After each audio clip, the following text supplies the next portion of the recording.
No hope of survival at all. It was a coordinated attack on the twin symbols of US economic and military power.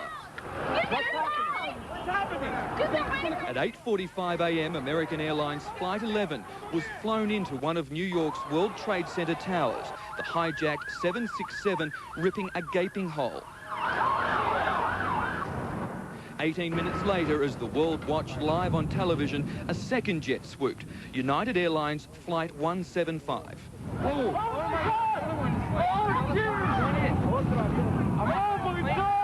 another one just hit.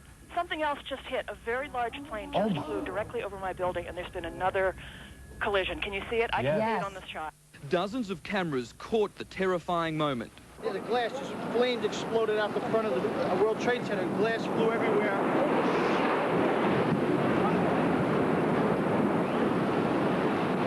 A second airplane, a 727, just ran into the building. I just saw a second plane come in from the south and hit the south tower halfway between the bottom and the top of the tower. It's got to be a terrorist attack. I can't tell you anything more than that. I saw the plane hit the building. Hundreds died in the initial attacks. Terrified survivors could be seen at the windows. Dozens more jumped to their deaths. There's smoke everywhere and people are jumping out the windows. Over there, they're jumping out the windows, I guess, because they're trying to save themselves. I don't know. People jumping out. People just kept jumping and jumping and jumping. And you could still see they were alive because they were flailing around. Then, with the evacuation still underway, the first 110-story tower collapsed. An horrific explosion of glass and rubble. Right, well, sorry, it's going down. It's going down. Don't worry, it's going down. Half an hour later, the second came down. I said, oh my God! Oh my God! Bystanders ran for their lives. Thousands more killed. I've never seen nothing like it in my life. Come on in! Come on in! This is all that remains of the World Trade Center, both towers gone. Large explosions can still be heard as parts of the building fall down. Heaven help anyone inside.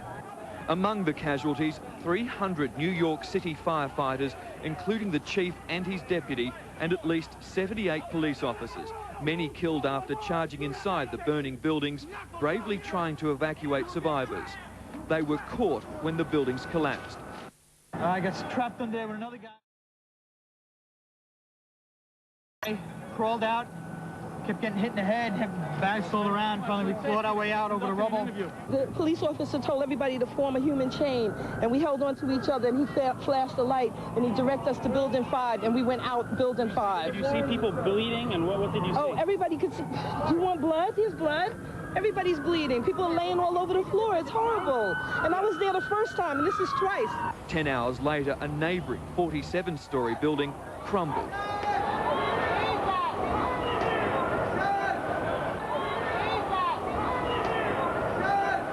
Rescuers forced to use heavy earth-moving equipment.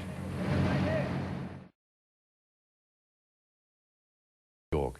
The American capital of Washington was the second target. Suicide hijackers sending a doomed plane into the Pentagon, the nation's defense headquarters. As many as 800 people are feared dead there. A furious President Bush has vowed swift revenge. The Pentagon, the heart of the most powerful defense force in the world, lies burning. Hundreds of bodies buried in the rubble. American Airlines Flight 77, a Boeing 757 with 64 people on board, had taken off from nearby Dulles Airport bound for Los Angeles. As the hijackers struck, it looped back, flew low, and slammed into the Pentagon. I mean, it was like a cruise missile with wings, went right there and slammed right into the Pentagon. The crash left a deadly and ugly gash in the United States Military Nerve Center. I saw a plane going down. Big plane, commercial liner type, going down full speed and just inside the side of the Pentagon. The plane was just, the wing was up and down this way. Then with the second, just crashed straight away. All I heard was the impact and then the flame. This huge ball of fire came up over the building. Not long after, the upper floors collapsed, burying any hope of survivors being found from the impact area. thousands were evacuated, pouring across the Pentagon lawns, fearing another collapse or attack. The American Airlines jet that crashed here at the Pentagon was headed across the continent to Los Angeles. Like all the jets used in these terrorist attacks, it was carrying a full load of fuel, literally a flying bomb.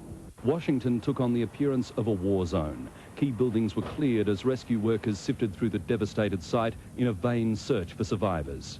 F-16s, scrambled by the National Guard, flew cover over the defence headquarters. Secretary of Defence Donald Rumsfeld was at his desk in the Pentagon when the plane hit.